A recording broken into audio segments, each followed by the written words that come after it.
Hey, folks, and welcome back to another edition of Stateside Speed. I'm your host, Shaun Thompson. A little different format this week due to the fact that I was away on vacation and all of us were otherwise busy with our day-to-day lives. But we're happy to be back, and we're hoping just to give you a brief overview of the last race that occurred last week in Hungary, and then also give a brief preview going into the race tomorrow at the famed Spa-Francorchamps racetrack in Belgium. So if you didn't catch the race last week, it was another very exciting race with McLaren finishing 1 and 2 with some controversy at the end of the race. Oscar Piastri picking up his first victory of his career, which is fantastic, with his teammate Lando Norris finishing second. The controversy arose due to the fact that Piastri was ordered to give up his first position with about 3 laps remaining, which he did following team orders, allowing Piastri to pick up the victory, his first of his career. Now, there is a lot of speculation and asking, should Lando have actually done this?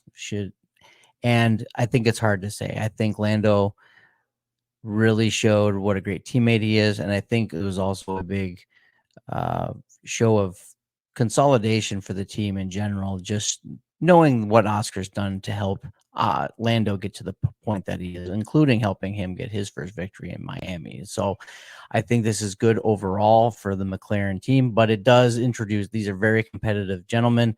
They want to win. They're not racing for second, they're racing for first. And just because McLaren strategists screwed up royally once again, they need to get over this so that they're not putting their drivers in these horrid situations.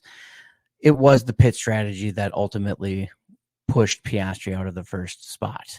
He would have won the race had the strategy been better, but they gave Lando the undercut that wasn't going to suffice, obviously, and so they ended up giving Piastri back P1, and he ended up winning the race handily. But McLaren looked ultra strong, Lewis Hamilton coming in third position, and then Max Verstappen really struggling throughout a good chunk of the race overall and finishing fifth in the race, probably one of his worst finishes of the year, with the exception of when he gonna cut that. But overall, one of his worst finishes of the year. So this allowed McLaren to also make up some further ground on Red Bull and the constructors, and also allowed Lando Norris to make up some room, very slight room, but very, very making up some small points in the drivers' standings as well. So overall, very exciting race. Once again, Hungary is always a great race to watch. However, it was also fantastic. Again, just a little biased here. Seeing McLaren finish 1 and 2. And so other big stories that really occurred. Kick Sauber still not living up to their living up to their expectations. Still haven't scored points yet. I was looking a little bit hopeful that they would score some points, but overall, nothing really major in the of where teams finished in the lineup necessarily. So, but overall, was a great race. It was a lot of fun to watch. And now going into Spa, the last race of the summer prior to summer break and the official start of silly season, sees Max Verstappen having to take a 10 grid penalty for the use of a new power unit going into the race.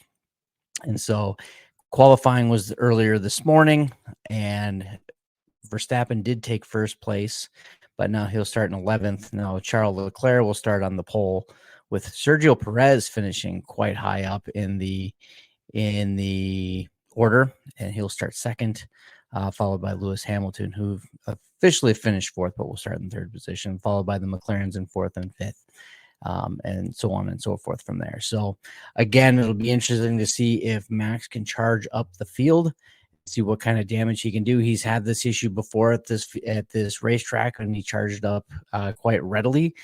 I expect the same thing tomorrow. The weather conditions will be much improved compared to what they were today for FP3 and also for qualifying. They had rain the entire day. They were on intermediates the entire qualifying session. and they should have a nice dry track tomorrow. It's going to be relatively cool, all things considered. It's going to be in the low 70s for temperatures, and they're running in the mid-range for tires, with the C2s being the hard and the C4s being the softs for the week. So expect this is the longest race of the year. It's also the longest track of the year. It's only 44 laps, but the track is just over 4 miles in length. And so a lot of tire degradation with the high-speed turns and also with the low-speed turns as well. But this track challenges the drivers to their maximum. And so it should be interesting to see what McLaren ends up doing with their strategy. Hopefully they don't screw it up royally again this week and putting their drivers in bad situations, but also allows them to move up the field in short order as well. But it'll also be interesting to see how Verstappen responds and how quickly he is able to move up the field, or does he kind of get backlogged in the midfield? They get backed up in there as well. Other drivers were looking quite quick, but in overall comparison, Verstappen was well over half a second faster than the car out there as well. And that was with the rain ongoing as well. And so should be an interesting race. Not a whole lot of new real subject matter to bring up when it comes to drivers and teams and those types of things. Still waiting to hear the official word on whether Kimi Antonelli is going to take the second seat at Mercedes behind George Russell. That seems to be the way that things are going in that regard when it comes to the second seat at Mercedes. And it's seeming more and more likely that Sergio Perez may be sticking around at Red Bull. Hard to say. I think a lot of it will be determined upon his performance this weekend in Belgium, and then probably for the next 2 or 3 races as well. I don't see Ricardo or Yuki Tsunoda moving up into that second seat anytime this season. That has been rumored, but I think Carlos Sainz is holding out hope that that Red Bull second seat will open. But if it doesn't, I could more than likely see Carlos Sainz signing with Alpine, and probably seeing Valtteri Bottas signing at Williams if that seat still remains open as well following all of this too. But I think Valtteri is too good of a driver to go unsigned. If Sainz does not take the job at Alpine, I think Jack Doohan's is the most likely candidate to fill that position going forward. He's been their reserve driver for a couple of years now, and I think he should be filling in that spot because he's been doing a lot of work behind the scenes trying to help out the team. And should be interesting to see, too, what happens as Alpine is moving on from their team principal after a half a season thus far, which isn't shocking because they did not have a whole lot of experience going into the season as well. But a lot of things to come.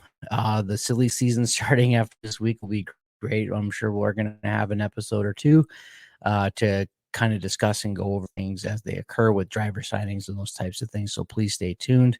We'll try to put out things on our socials and all of those avenues to get you the information that you're looking for. And with that, we're going to get into some predictions here now. And so I'm going to cut over to Dennis and also to Aaron and see what they're thinking going into the race this weekend with their predictions and bold predictions as well. Take it away. Hey guys, Dennis Truska here, ready to give you my predictions for tomorrow's Belgian Grand Prix. Now, first up, I want to give you a little disclaimer here. I watched qualifying. I know where everyone placed. I know where everyone's starting tomorrow. Typically, when we give our predictions, we don't know that yet, right? So I'm not sure if Aaron and Shaun know the results of qualifying, but I just wanted to get it out there. I already know, so that affects my predictions for tomorrow. Okay. All right. So getting into it a little bit, Max Verstappen did finish P1. However, he has a 10 grid penalty that he needs to adhere to for placing a power unit. So he'll be at P11. Not concerned here. I do not have Max in my top 3 finishing tomorrow. I don't think this is not the Max of last year. I do not think he fights his way up and even gets to the podium tomorrow, unless something crazy happens, right? A crash, maybe 1 or 2 restarts, those kind of things that can get him a little bit of an advantage. But I think he stays outside of the top 3 tomorrow. However, I know McLaren's, they did not do great. So Lando's P5, Oscar's P6. I think Lando has a chip on his shoulder after last week. He wants to prove. A lot of people kind of thought he was being whiny. I happen to think he was right. McLaren screwed up the strategy. They should have pitted Oscar first if they wanted Oscar to win, right? It did not work out for them. Lando got out front, and then he started building a lead. Oscar could not even catch him. He had the pace. He had the faster car. He was driving better that second half of the race. They should have let him win. Oscar's first win is tainted. It's a shame. I love Oscar, but I don't know how you could feel good about that win. So I think Lando's going to come back. He's going to race hard. He's going to kick some ass. He's going to win the race. P1, Lando. I think that Leclerc is also racing very well. He had a very good race last week, finished P4 just off the podium. I think he comes in P2. And then I think the Mercedes are going to be up there. They're going to be fighting, and I think Hamilton gets another P3 this week. As for my bold predictions, it's kind of centered around Sergio Perez, right? So I know Perez finished P3 today. He's got a lot to prove. He's trying to prove that he deserves to stay on Red Bull.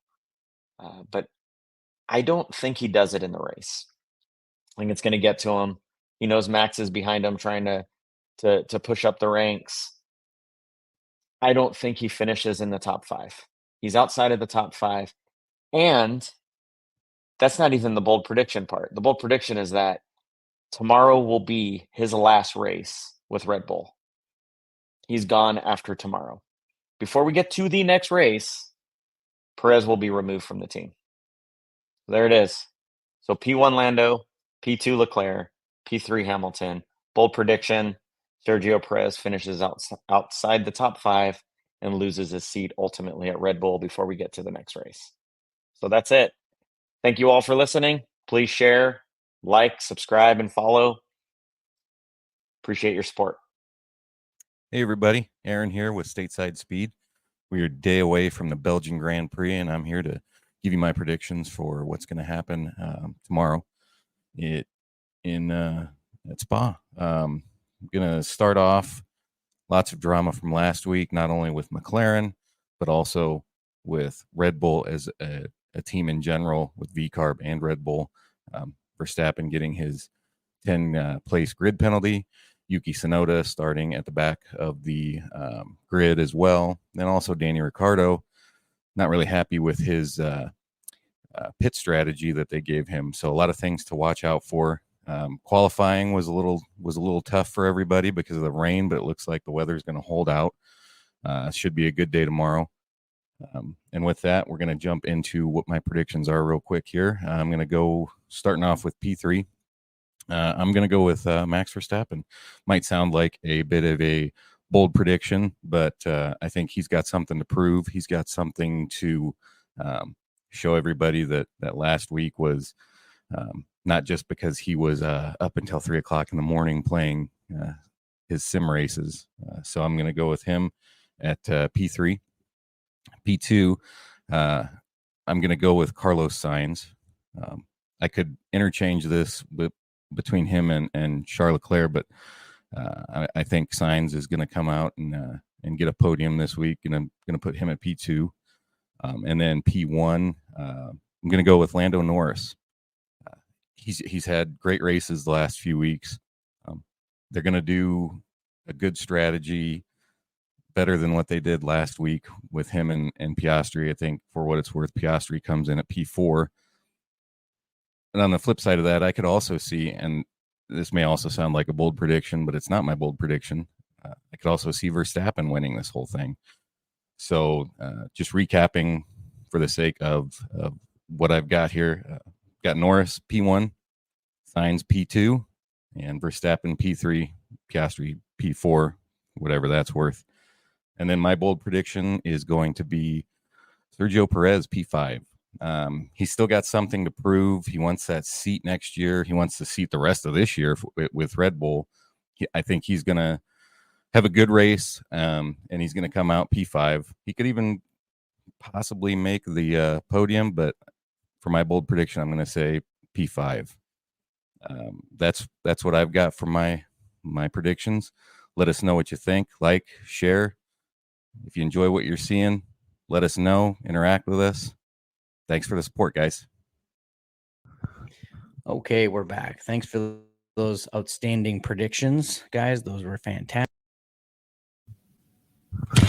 Those were quite the bold predictions. I will say, Here's my podium for tomorrow. I think McLaren's going to move up the field. In particular, I think Lando Norris is going to move up the field. They were quickest quite a bit in FP2. I think they bring that magic back. I see Lando Norris taking the win on this race this weekend. I see Lewis Hamilton finishing second. He has been on fire the past few races. Actually, the past 5 races, he has been back to his elite self, and he's got a car underneath him that's going to make some noise as well. So I think him starting in the top 3 with the grid penalty that Max Verstappen is incurring is going to be helpful. This is a track that he has had good success at in the past as well. Third place, I see Max Verstappen finishing. I think he's going to charge up the field. It's just a matter of how high does he get. I think he's going to get a little tied up at the beginning of the race in that midfield section, but we'll wait to see.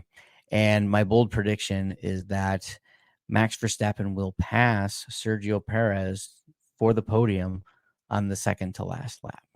And it won't be by team orders. I think it's going to be a fight.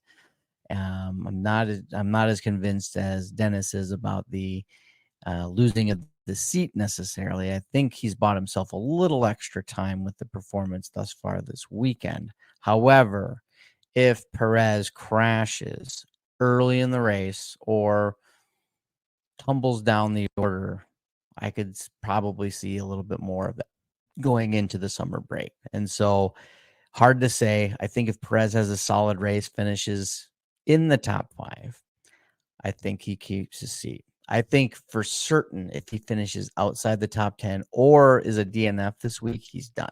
He's out. But I think Verstappen will pass Perez for the last podium position in the second to last lap. So 43 out of 44. So with that, we're going to wrap up this super short, super sweet stateside speed. I apologize that we weren't able to give you the usual length of show with more in-depth analysis, especially with the race last week, because that was pretty exciting, especially with what happened with McLaren. But we plan on bringing you a couple episodes over the summer break, especially as the drivers and the teams are solidified for next season. And we'll also try to keep things updated on all of the socials that we have ongoing as well. You can find us on Facebook, on X, formerly known as Twitter, and also on Instagram. We've also been posting some YouTube shorts as well, so please follow along with those and interact with us on those sites as well. If you prefer that as well, we're going to try to put out more of those as the year goes on as well. It seems that folks really enjoy those quite a bit as well, and I think we've really enjoyed making them for you. And again, we just appreciate all of you that listen to us and take a small moment of time to just listen to what we have to say in our non-expert opinion, but just as true fans of the sport, we really are excited to have this up and going, and we just can't wait to see it grow, and hopefully we can get bigger and better each and every week and bring you a really great show each and every week. So please follow our socials, please interact with us, and hope tomorrow is a great race, and we'll talk to you next time. Thanks, folks.